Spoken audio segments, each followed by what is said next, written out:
Hi guys, and welcome to another episode of Kabir Considers. In this video, we're going to react to the top 10 cities that everyone is moving to in America. Now, I remember a year or two ago, everybody was moving to Texas, San Antonio, all of the big cities in Texas. People were flooding there just because I think a lot of people were leaving California. Do you remember this? Like when everybody was leaving California to move to Texas. So it wouldn't surprise me if property values in Texas have gone way, way up compared to say 5 years ago. I think a lot of people have moved to Florida as well. But what other places in the US are seeing, massive influxes of people? Because, with the cost of living going so high everywhere, especially in the big cities, the popular cities, you're going to have people that just say, you know what, enough is enough. I'm paying, $4,000 a month on a mortgage, in this city, whereas I can get the same house, I can work remote and pay $2,000. I'm saving $2,000 a month. Why wouldn't I do that? So it's going to be quite interesting to see, where people are moving to in the States. Every year we like to look at the best places to live in the United States. We look at the states and the cities every single year, and this year we'll be doing best small towns too. In today's video, we're looking at the bigger cities on the United States map. And of course, the rest of the week, I will be reading emails from people that think I'm ruining their city by letting people know they actually exist. I just want to pull these people aside and go, sir, you don't live on Fantasy Island or in Brigadoon, you live in Salt Lake City. People know you're there. When we do these videos, we don't judge the place on just one single stat. We usually break down cities by one single stat throughout the year. This one's just a kind of an overall thing. Just information we've picked up throughout the year when we're researching different cities and states. We also like to do this video in advance, like before 2024 gets here, because, people need time to plan. A lot of people don't wake up on a Tuesday, throw a dart at the United States map with the states in different colors and go, bam, looks like we're moving to the most dangerous city in the United States from 2023. Back up, we're leaving Thursday. People normally spend a few months to a year researching and making a decision. Like I said, today we're looking at the best cities to move to in 2024. Got it? Get it? Good. Let's take a look. Number 10, Charlotte, North Carolina. Charlotte is the largest city in North Carolina, and it's home to Bank of America. Charlotte is a major banking center with a whole bunch of different banks headquartered there, including, like I said, Bank of America and Wells Fargo. The city is also a major transportation hub, and it's home to Charlotte Douglas International Airport, which is the 9th busiest airport in the United States. Doesn't Michael Jordan own, or at least part own, the NBA team in Charlotte? Is it the Charlotte Bobcats? What are they called? That one fluctuates all the time. They release that information out quarterly, and it might have changed already. So don't watch this video in 2027 and go, we're the 4th busiest. What's the matter with you? Do some research. Charlotte has a strong economy, and it's been bringing people in. They got a really nice downtown, and their median home price isn't terrible. It's about $450,000. Now, median is different from average, like we've said before, and realistically, if you're looking for a house, you're probably going to want to look around $500,000 for something decent. And it works all the way up. So the largest employer in Charlotte is Bank of America. If you've got a finance degree, you probably already know this, but Charlotte's a great place to look for a job if that's what you're doing. Number 9, San Antonio, Texas. San Antonio is the 7th. Yeah, I reckon we're going to see at least 2 or 3 Texas cities on this list. Maybe a couple in Florida as well. Trying to think where else. Largest city in the United States, and it is home to the Alamo. The city has a strong economy and a vibrant downtown area. I like their downtown. I was there last year, or maybe that was 2021. Anyway, I was there recently. The downtown's got the river walk, and that's pretty nice, even if it doesn't have water flowing through it like the time I went there. But it's really, really nice place to hang out. I had my first Whataburger there. I wasn't impressed. I'd like to get Martha Stewart's take on Whataburger. San Antonio is... There's Whataburger and the other big sort of burger place, In-N-Out. Like, what's better, In-N-Out or Whataburger?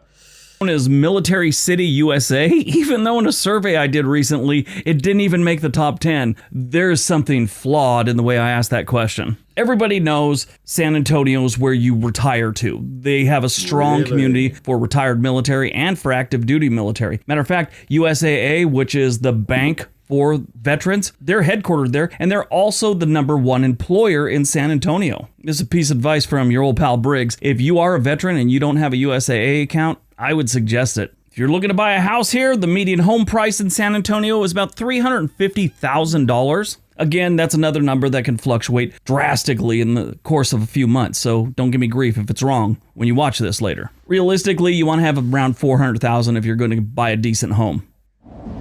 Yeah, I've heard that prices in Texas, like the big cities, has just exploded pretty much. Number 8, Huntsville, Alabama. Huntsville, Alabama is nothing like the rest of Alabama. It's actually a great place to live. Huntsville is home to the United States Space and Rocket Center, and the city has a strong economy, again, with a pretty cool downtown. This is a thriving tech hub with a low cost of living. Those are two things that never go together. They also have amazing parks here and a lot of outdoor recreation. Like any place in the South, you also pick up on the strong sense of community in Huntsville. It's just their thing. It's what they do in the South. Got a lot of problems. Strong communities ain't one of them. My buddy the Geo Scholar, it's a YouTube channel, he lives out that way. I think he still does. The median home price in Huntsville is about $250,000. Wow, so they got a low cost of living. cheap. And their homes are pretty affordable. That $250,000 median, normally you'll find that the realistic price is going to be, I don't know, at least 20, 30% higher than what the median is. This one's pretty close, maybe an extra 20,000, like 270 you can find decent homes here. Their number one employer is the United States Space and Rocket Center. I don't know, like, obviously I've not been to Alabama before, but from what I hear about Alabama, there's not much to do there. Anybody that's from Alabama, let me know if that's wrong. But I guess if you work in tech and you can work remote and command a really high salary and live in Alabama where the property values are quite low, you could save a load of cash. Number 7, Colorado Springs.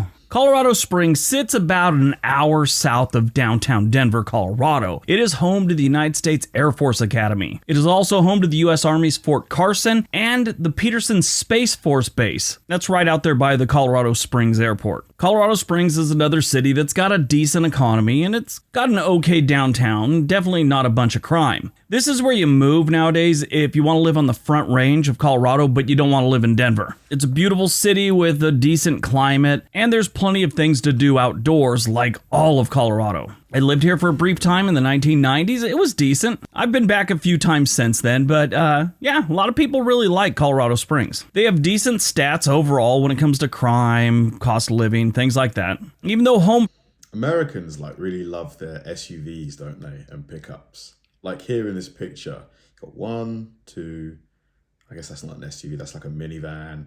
But yeah, Americans definitely drive bigger cars than we do here. I guess you got more space, so, why not? prices are climbing, it's still affordable. The median home price in Colorado Springs is about $450,000. Realistically, you're going to want to have about $500,000 to find a decent home. The number one employer here is the United States Air Force Academy.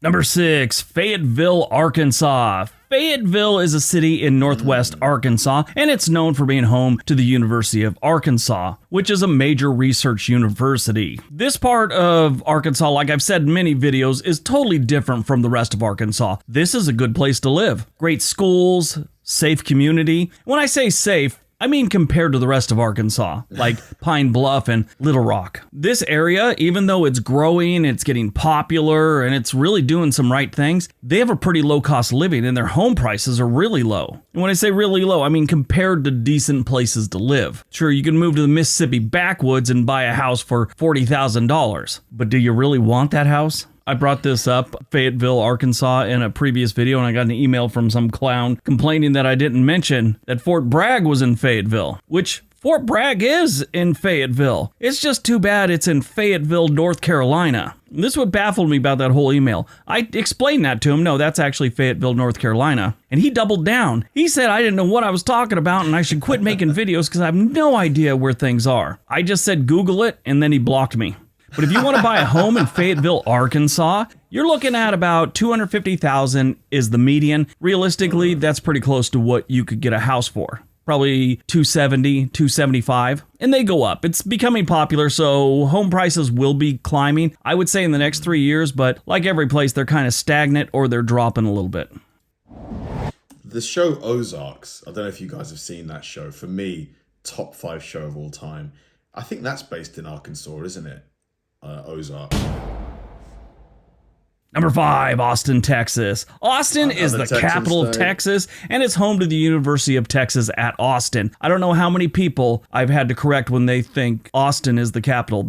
For some reason, everyone thinks Dallas is. I don't know where they're getting that info. But Austin has a strong economy and a very diverse population. They've got a great climate, plenty of outdoor activities, and a vibrant art and culture scene. I don't normally use the word vibrant, but it fits. Definitely friendly and welcoming residents too in Austin. I've always had a good time there and met nothing but wonderful people. The median home price in Austin is about $550,000. It's a little more expensive than other ones on this list, but it is a very popular place to move to. And it's going to continue to be popular for probably the next handful of years. Their cost of living is a little bit over the national average, but again, people want to move there, so it's going to be a little more expensive. The number 1 employer in Austin is the University of Texas at Austin.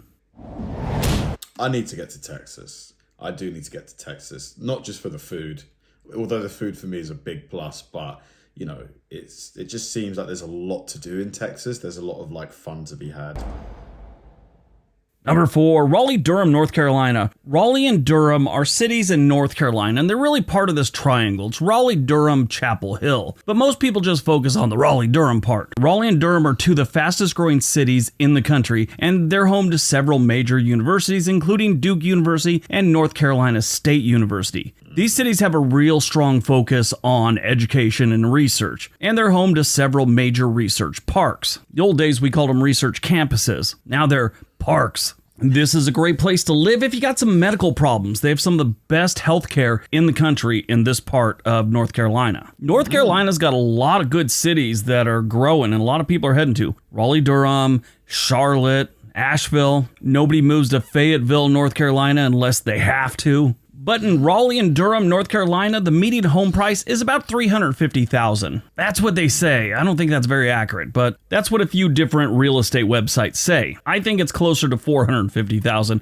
but this place is kind of worth it. And when you look at some of the other... To buy a house in America, like what's the typical deposit that you need? Like here, you need usually to get a good mortgage, at least 25%, let's say 25% to get the best mortgage rates. Is it the same in the States? You used to be able to get 100% mortgages here or 95% mortgages here, but they're not really available anymore because they caused a bit of a bubble.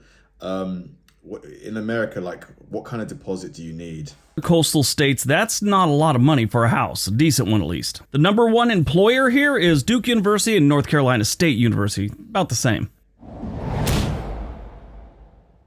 Number 3, Sarasota, Florida. Sarasota is not just for retirees anymore. It's a beautiful city with a warm climate, white sand beaches, and a relaxed lifestyle. The city is also home to several art museums, theaters, and cultural attractions. They also got some pretty good universities in the area, including New College of Florida. This is an interesting name for a college. New College of Florida is a public liberal arts college in Sarasota, Florida. It was founded in 1960 as a private institution known simply as New College. It spent several years merged with the University of South Florida, and in 2001 it became an autonomous college. For a coastal town, this is not a very expensive place to live. Feels like everybody in Florida has a boat, don't they? Their cost of living is only like 2% above the national average. That's not bad at all. Now, their home prices are reasonable. They say the median home price here is $500,000. Right now, I'm on Zillow looking at it, and you've got a bunch that are $475,000, $474,000, $495,000, $215,000 for an older home.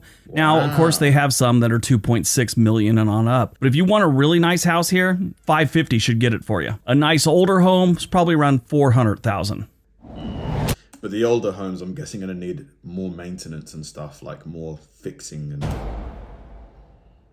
Number 2, Madison, Wisconsin. Madison is one of those cities I always recommend to people. Low crime, decent cost of living, home prices are reasonable, and overall a really beautiful city. They say the median home price here is $400,000. You could find plenty around $300,000 easily. They've got quite a few right now that look decent, smaller, maybe a little bit older, but they look decent. But a majority of the really nice ones are right around $500,000. That's not terribly bad. And the number one employer for Madison, Wisconsin is the University of Wisconsin-Madison. All right, before we get to number one, if you're thinking about moving to any city on this list or any place in the United States, there's a link for Home and Money down below. They can get you in touch with a real estate agent wherever you're thinking about moving to in the United States. All right, on to number one. Let's go. Number one, Texas again, I'm guessing. And number one, Fort Collins, Colorado. Look at that. Colorado shows up twice on this list. Fort Collins is a city in northern Colorado that is home to Colorado State University. The city has a strong economy and another one that has a vibrant downtown area. It's really nice. Not a lot of tall buildings. Quite flat. Like Colorado Springs, it's about an hour from downtown Denver, but this one's to the north, not too far from the Wyoming border. I read a really interesting article, I think last year, about how they want to put like a bullet train that goes from Fort Collins all the way down to Pueblo, which it's a straight line from Fort Collins to Denver to Colorado Springs to Pueblo. I think that would be a really nice addition to the whole Front Range thing. The median home price in Fort Collins, they say, is about $475,000, which is pretty close. Livable older homes right now go for about $365,000 to about $425,000. Nicer ones that are ready to move in, probably don't need any work, are right around $500,000. So they're pretty close to what their median is here. Their number one employer is Colorado State University. It seems like most of the cities on the list, the median house prices were around like $500,000, which I thought would be quite a bit lower, you know, considering that, you know, people are moving to these cities because of the low cost of living, potentially the cheaper housing in particular. Is $500,000 kind of like the going rate for, you know, a decent home to move into, like pretty much wherever you go in America? Seems expensive, but I guess it's no different over here. Like property prices all over the UK have just gone. Thanks for watching, guys, and I'll see you in the next one.